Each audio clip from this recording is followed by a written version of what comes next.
नमस्कार दोस्तों, स्वागत है आपका अपना YouTube channel job John Jittu में। अगर आप भी बिहार सरकार के किसी भी विभाग में संविदा आउटसोर्सिंग एजेंसी, बेल्ट्रॉन, बीपीएसएम या किसी अन्य माध्यम से काम कर रहे हैं, तो आज की ये जानकारी आपके लिए बेहद ही महत्वपूर्ण होने वाला है। क्योंकि पिछले काफ़ी समय से एक सवाल लगातार पूछा जा रहा है कि आखिरकार संविदा आउटसोर्स कर्मचारी के लिए बनाई जा रही नियमावली का अंतिम रूप क्या होगा। लंबे समय से काम करे कर्मचारी को राहत मिलेगी? क्या विभाग में काम करे कर्मचारी की आंकड़ा सरकार जुटा रही है? क्या अलग अलग विभाग में कर्मचारियों के लिए एक समान व्यवस्था बनाई जा सकती है? और सबसे महत्वपूर्ण सवाल, सरकार की प्रक्रिया अब किस चरण तक पहुंच चुकी है? आज की इस वीडियो में हम इन्हीं तमाम सवालों को लेकर एक एक करके सारा जानकारी आपको बताने वाले हैं। लेकिन वीडियो शुरू करने से पहले आपसे छोटी सी अपील है कि अगर आप भी बिहार के संविदा कर्मचारी, आउटसोर्स कर्मचारी, बेल्ट्रॉन, कार्यपालक सहायक, डाटा एंट्री ऑपरेटर या किसी भी अन्य संविदा व्यवस्था से जुड़े हुए कर्मचारी हैं, तो वीडियो को अंत तक जरूर देखिएगा। क्योंकि आगे हम ये भी आपको समझाएंगे कि सरकार द्वारा विभाग से जानकारी के लिए जाने का वास्तविक मतलब क्या हो सकता है और कर्मचारी को अभी किन बातों को ध्यान में रखना चाहिए। लेकिन दोस्तों, सबसे पहले समझिए इसका पूरा मामला क्या है। दोस्तों, किसी भी बड़ी सरकारी नीति या नियमावली को लागू करने से पहले सरकार को यह पता होना जरूरी होता है कि संबंधित विभाग में वर्तमान स्थिति क्या है, कितने पद स्वीकृत है, कितने पदों पर कर्मचारी काम कर रहे हैं, कितने कर्मचारी संविदा पर है और कितने आउटसोर्स के माध्यम से काम कर रहे हैं, किस पद पर कितने कर्मचारी है, उनकी नियुक्ति किस प्रक्रिया से हुई है और वही कर्मचारी कितने समय से विभाग में अपनी सेवा दे रहे हैं। यही वजह है कि अलग अलग विभाग से जानकारी जुटाने की प्रक्रिया को महत्वपूर्ण माना जा रहा है। यह सिर्फ एक विभाग की बात नहीं है दोस्तों, बल्कि उपलब्ध जानकारी के अनुसार कई विभागों से कर्मचारी और पदों से संबंधित विवरण भी मांगा गया है। यानी सरकार के सामने अब अलग अलग विभाग की तस्वीर एक जगह लाने की प्रक्रिया चल रही है। 48 विभाग की चर्चा क्यों महत्वपूर्ण है दोस्तों? इस पर पूरे मामले की एक महत्वपूर्ण बात सामने आती है। सरकार की प्रक्रिया में बिहार के लगभग 48 विभाग के संदर्भ दिखाई देता है। इसका मतलब यह है कि मामला किसी भी एक विभाग के कर्मचारी तक सीमित नहीं माना जाता है। राजस्व एवं भूमि सुधार से लेकर शिक्षा, स्वास्थ्य, ग्रामीण विकास, पंचायती राज, नगर विकास विभाग, वित्त विभाग, कृषि विभाग, परिवहन, उद्योग और दूसरे विभाग तक संविदा एवं आउटसोर्स व्यवस्था अलग अलग रूप में मौजूद रहता है। अब अगर इन सभी विभागों से जानकारी ली जाती है, तो इसका सबसे बड़ा फायदा यह हो सकता है कि सरकार के पास बहाली का एक व्यापक तस्वीर तैयार हो।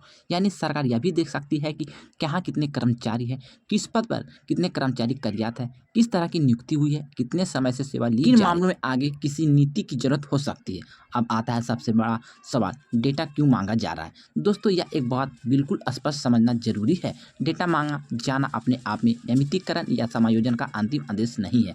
यह प्रक्रिया एक हिस्सा हो सकता है। किसी नियमावली को अंतिम रूप देने के लिए सरकार को वास्तविक स्थिति की जानकारी होनी चाहिए। मान लीजिए किसी विभाग में किसी पद के लिए 100 पद स्वीकृत है, लेकिन उस पद पर 150 लोग अलग अलग माध्यम से काम कर रहे हैं, तो सरकार को पहले ये पता होना चाहिए कि वास्तविक स्थिति क्या है। इसी प्रकार किसी विभाग में स्वीकृत पद कम है लेकिन संविदा कर्मचारियों की संख्या ज़्यादा है, वहाँ भी स्थिति अलग हो सकती है। इसलिए विभागवार डेटा काफ़ी महत्वपूर्ण हो जाता है। दोस्तों, अब बात करते हैं कर्मचारी की उम्मीद को लेकर, जो कि संविदा आउटसोर्स कर्मचारी से जुड़ा हुआ है।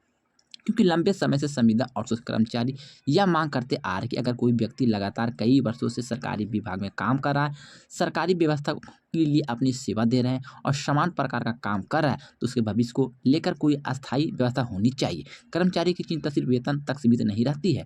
उनका चिंता है कि नौकरी की सुरक्षा, समान काम के लिए बेहतर व्यवस्था, सेवा का निरंतरता, भविष्य की सुरक्षा और सबसे बड़ी बात, लंबे समय से सेवा देने वाले कर्मचारी का अनुभव को महत्व। इसलिए नियमावली को लेकर कर्मचारी काफ़ी उम्मीद भरी नज़रों से देख रही है।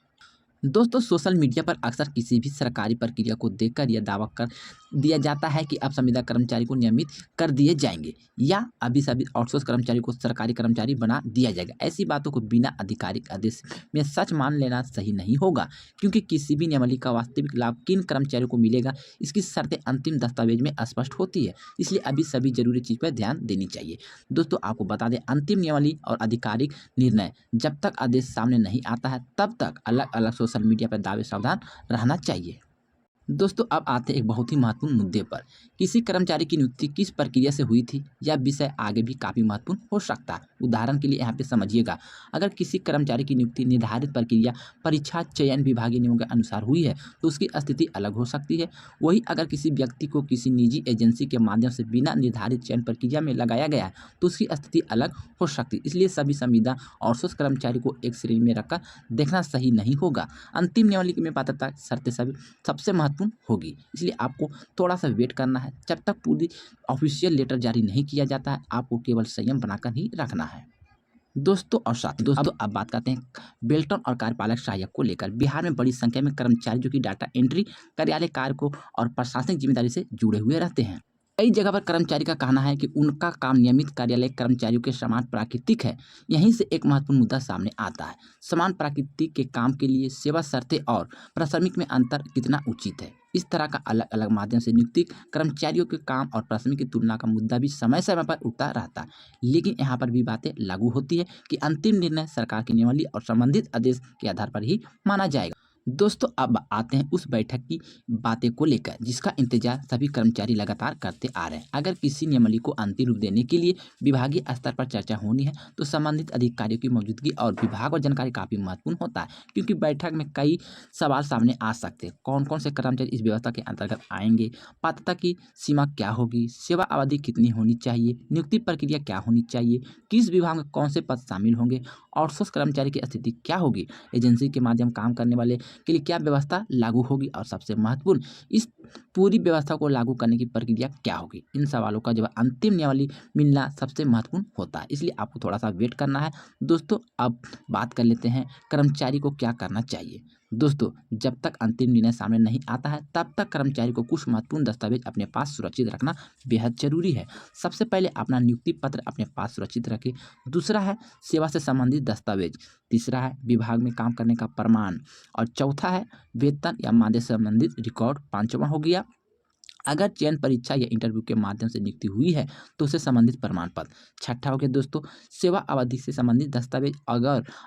अगर कर्मचारी किसी एजेंसी के माध्यम से कार्यरत है तो ऐसे एजेंसी से संबंधित दस्तावेज भी सुरक्षित अपने पास रखना चाहिए, क्योंकि भविष्य में पात्रता निर्धारित करते समय ऐसे दस्तावेज महत्वपूर्ण हो सकते हैं।